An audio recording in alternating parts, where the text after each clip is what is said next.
ना, लेकिन आप सभी लोगों का हमारे शहर, हमारे मोहल्ले, हमारे गांव में हार्दिक स्वागत है, अभिनंदन है, वंदन है। मेरा नाम लगभग सभी लोग जानते हैं, लेकिन थोड़ा सा परिचय जरूर दूंगा मैं। मेरा जन्म कानपुर जिले की बिल्हौर तहसील के छोटे से गांव में हुआ था। मेरे पिताजी के पास जमीन कम थी और यहाँ फिरोजाबाद में सिर्फ मजदूरी करने आए और मजदूरी करके उस मजदूरी के चक्कर से हमारे दो बड़े भाई पढ़ लिख नहीं पाए, लेकिन मेरे दोनों बड़े भाइयों ने मुझे पढ़ाने में कोई कसर नहीं छोड़ी। जी जान से उन्होंने पढ़ाया मुझे। एक बार की घटना है कि मैं क्लास 5 में पढ़ता था। पिताजी मेरे सड़क पे चूड़ियां बेचते थे, सड़क पे चूड़ियां बेचते थे और मैं 5th क्लास में था।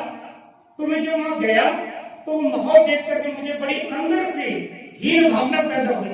मैं ये काम मैं कभी नहीं करूंगा। मैं काम उसी दिन से मैंने कहा मैं ये चूड़ी क्या ये फिरोजाबाद में सड़क पे खड़े करके चूड़ी जीवन में नहीं बेचूंगा। अगर मेरी जॉब नहीं लगी तो आत्महत्या कर लूंगा, लेकिन ये चूड़ी का काम नहीं करूंगा। मेरे मन में डाली, लेकिन मेरे भाई ने साथ दिया, मुझे पढ़ाया और 99 में मेरा उत्तर प्रदेश कोऑपरेटिव बैंक में चयन हुआ। 2002 में इंटर कॉलेज में चयन हुआ, लेकिन मैं संतुष्ट था। मैंने नेट क्वालिफाई किया। उसी दिन जिस दिन देवेंद्र का पार्षद का चुनाव था, मैंने वोट डाला और नेट के एग्जाम देने आगरा गया। मैं और वो जो मैडम हमारे यहाँ पे जो प्रवक्ता है, जो मैडम अपने ये की, हम दोनों लोगों ने वोट डाला देवेंद्र को और नेट के एग्जाम देने गया। मैंने बिना पढ़े नेट के एग्जाम क्वालिफाई किया। चुनाव प्रचार कर रहे देवेंद्र का, जून का महीना तक देवेंद्र का प्रचार कर रहे थे और बिना पढ़े मैंने नेट का एग्जाम किया, नेशनल एलिजिबिलिटी टेस्ट जो पूरे भारत में होता है। उसके बाद मैंने पीएचडी करी, पीछे नहीं हटा। मैं ये सब बातें आपको बता रहा हूँ कि हमारे समाज के लोग ये कहते हैं कि मेरे पास पैसा नहीं है। महोदय, समाज में बहुत पिछड़ा है। एक चीज मेरा समाज बहुत आगे है। हमारा समाज हर क्षेत्र में बहुत पिछड़ा है, लेकिन एक क्षेत्र बहुत आगे है और धर्मांध। मेरा समाज इतना धर्मांध है कि अगर आज यह भागवत हो रही होती तो पूरे मोहल्ले के समाज की औरतें दिखाई दे रही होती, एक भी औरत घर के अंदर नहीं होती। लेकिन जब अपने बच्चों की भविष्य की बात करते हैं, अपने बच्चों को डीएम बनाना चाहते हैं, अपने बच्चों को जज बनाना चाहते हैं, अपने बच्चों को प्रोफेसर बनाना चाहते हैं, इस बात को लेकर के हमारे माँ बाप बिल्कुल भी चिंतित नहीं है। अगर डॉक्टर बाबा साहब डॉक्टर भीमराव अम्बेडकर जी ने संविधान में आरक्षण की व्यवस्था नहीं की होती तो आज इस देवेंद्र इस बात का पार्षद नहीं होता। आज ये राहुल उत्तर प्रदेश पुलिस में जॉब नहीं कर रहा होगा। मैं राकेश डिग्री कॉलेज प्रोफेसर नहीं बनता। ये सारी की सारी गए डॉक्टर भीमराव अम्बेडकर साहब की है। अगर इस धरती पर डॉक्टर भीमराव अम्बेडकर पैदा न हुए होते तो मेरे समाज के लोग सरकारी नौकरियों नहीं होते। हम वही कर रहे होते जो हमारे पूर्वज कर रहे थे। हमारा समाज अपने को गौरवान्वित होता है कि मैंने क्या करा दी, भागवत करा दी है। अब तो मेरी सीधी टिकट कट गई स्वर्ग की। मैं और मेरा पूरा परिवार सब जाएगा। मैं कहता हूँ कि स्वर्ग आसमान में नहीं है, स्वर्ग यही धरती पर है। और वो धरती पर स्वर्ग ऐसे है कि आप बहुत अच्छी शानदार जिंदगी जी रहे हैं, आपके पास फॉर्च्यूनर गाड़ी है, आप एसी में रह रहे हैं, आपके पास ब्रांडेड कपड़े हैं, आपके पास कोई दुख नहीं है, तो आपके पास स्वर्ग है। अगर आपके पास ये चीजें नहीं है, आप गंदे मोहल्ले में रहते हैं, गंदी बस्ती में रहते हैं, आपके पास कपड़े नहीं, आपके पास खाने के लिए रोटी नहीं है, तो आप ये नरक की जिंदगी यही जीते हैं। डॉक्टर भीमराव अम्बेडकर जी ने कहा है कि जो जातियां अपना इतिहास नहीं जानती हैं वो कभी इतिहास बना भी नहीं सकती हैं। और इसी कारण से आज बिल्हौर विधानसभा जिला कानपुर से लेकर के हरियाणा तक हमारा समाज रहता है। एक भी आईएएस ऑफिसर नहीं है, एक भी आईएएस ऑफिसर नहीं है, एक भी आईपीएस नहीं है, एक भी पीसीएस ऑफिसर नहीं है, इंस्पेक्टर तक नहीं है।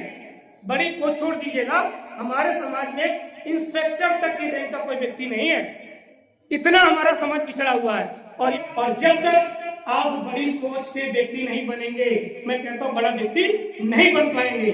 मजदूरी करने आया था मैं, यहाँ मजदूरी मेरे पिताजी कहते थे। मैं आज गवर्नमेंट डिग्री कॉलेज का प्रोफेसर, यूपी में 2 लोग हैं, मैं और एक लड़का मेरठ में। क्लास बंद है ऑफिसर इस बिरादरी में बहुत कम होते सर, जानते होंगे। रात भर सारी क्लास बंद है, हमको क्या बात करने के लिए सीओ से परमिशन लेनी पड़ती है, इसलिए उसको गेस्ट ऑफिसर कहा जाता है लोगों को। समाज तभी आगे बढ़ेगा जब उसकी सोच में बड़े बड़े विचार आएंगे। आप कहते हैं राजपूत है, राजपूत के दरवाजे पे फॉर्च्यूनर होनी चाहिए, पजेरो गाड़ी होनी चाहिए। हमारे दरवाजों पे क्या है, 4 पहिए के ठिलिया। ऐसे आगे बढ़ जाएंगे। जब आपका ख्वाब होगा कि मैं 32 लाख की पजेरो में चलूंगा, 40 लाख की फॉर्च्यूनर में चलूंगा, तब आप बड़े बन पाएंगे। बड़ी सोच होगी तभी बड़े नहीं बन पाएंगे।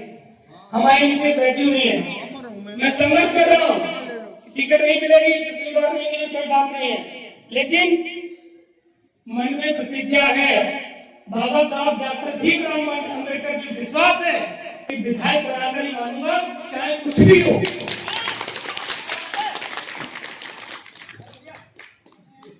आगे बैठी है, हमने कभी सब कुछ नहीं किया है, बहू है। अरे समाज में बैठोगे नहीं, समाज में शिक्षित भी लोगों को करोगे, अपने आप को मोटिवेशन नहीं दोगे, समाज आगे नहीं बढ़ेगा। क्योंकि हम सब लोग बहुत दूर से आए हैं और सभी को बोलना है, मैं अपनी बारी प्रारंभ देता हूँ, लेकिन शिक्षा पर ध्यान दीजिए, बड़े सपने देखिएगा। ये नहीं कि मेरा 4 कमरे का घर है, छोटे वाले भैया तू जायजा ले, मैं जायजा ले दूंगा, बात नहीं, अपना अपना महल बनाओ, 500-500 गज के मकान बनाओ। मुझे कभी छोटी चीजें जीवन में पसंद आई नहीं है, मैंने बड़ी साल सोची है। सर मैं घटना बता दूं,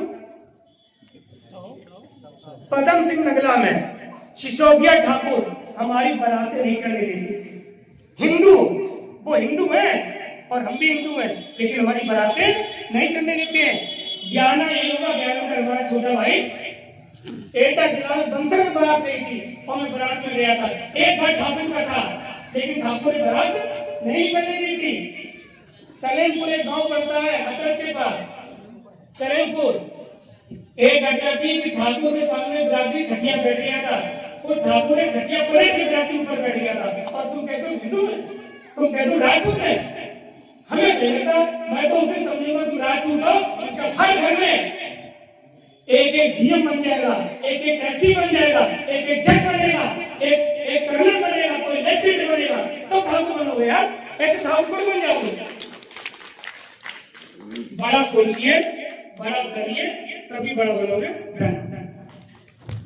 बहुत बहुत धन्यवाद प्रोफेसर।